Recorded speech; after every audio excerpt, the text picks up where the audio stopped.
মা বোনেরা মাসিক অবস্থায় ভুলেও এই 5টি খাবার খাবেন না, তাহলে আপনি ধীরে ধীরে ক্যান্সারের দিকে আক্রান্ত হয়ে যাবেন, অথচ আপনি নিজেও জানবেন না। প্রিয় মা এবং প্রিয় বোনেরা আমার, আপনারা মাসিক অবস্থায় ভুলেও এই 5টি খাবার কখনো খাবেন না, তাহলে আপনি ধীরে ধীরে মারাত্মক ক্যান্সারের দিকে আক্রান্ত হয়ে যাবেন। মা বোনদের মিনস্ট্রেশনাল পিরিয়ড হওয়া এটা একেবারে স্বাভাবিক বিষয়, আর এটা হচ্ছে যালিকা হুকমুল্লাহ ইয়াহকুমু বাইনাকুম, এটাই হচ্ছে আল্লাহ তাআলার বিধান।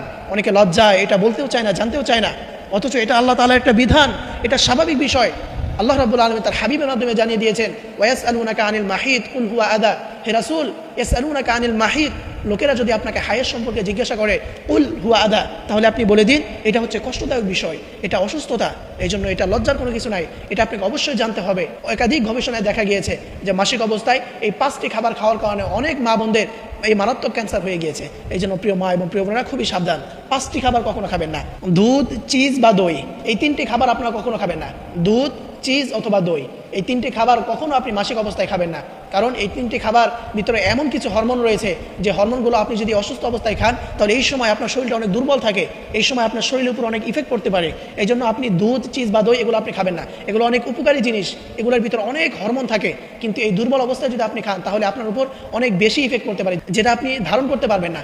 এই জন্য আপনি এই জাতীয় খাবার থেকে আপনি এই সময়টাতে আপনি দূরে রাখবেন, এটা হচ্ছে 1 নাম্বার। এবং 2য় নাম্বার, আপনি জাঙ্ক ফুড অর্থাৎ যেটাকে আমরা বলি ফাস্ট ফুড, এই ফাস্ট ফুড জাতীয় অতিরিক্ত তৈলাক্ত কোনো জিনিস আপনারা খাবেন না এই মাসিক অবস্থায়, এটা হচ্ছে 2য় নাম্বার। এবং 3য় নাম্বার, আপনারা কখনো কুল ড্রিঙ্কস অর্থাৎ অতিরিক্ত ঠান্ডা পানি, অতিরিক্ত ঠান্ডা কোনো কিছু বা অতিরিক্ত যে কোনো ঠান্ডা কোনো কিছু আপনারা খাবেন না, কারণ একাধিক গবেষণায় দেখা গিয়েছে যে এই মাসিক অবস্থায় অতিরিক্ত ঠান্ডা পানি খাওয়ার কারণে মেয়েদের যে ইউটেরাইন ওয়াল অর্থাৎ যেটাতে তাদের গর্ভধারণ হয়, মেয়েদের যে একটা জরায়ু থাকে যেখানে গর্ভধারণ হয়, সেখানে এই মাসিকের কিছু রক্ত থেকে যায়। আর এইভাবে যদি এই পচা রক্ত যদি এভাবে আস্তে আস্তে থাকতে থাকে, তাহলে কিছুদিন পরে গিয়ে দেখবেন এটা আপনার মারাত্মক ক্যান্সারের মধ্যে ফেলে দিবে।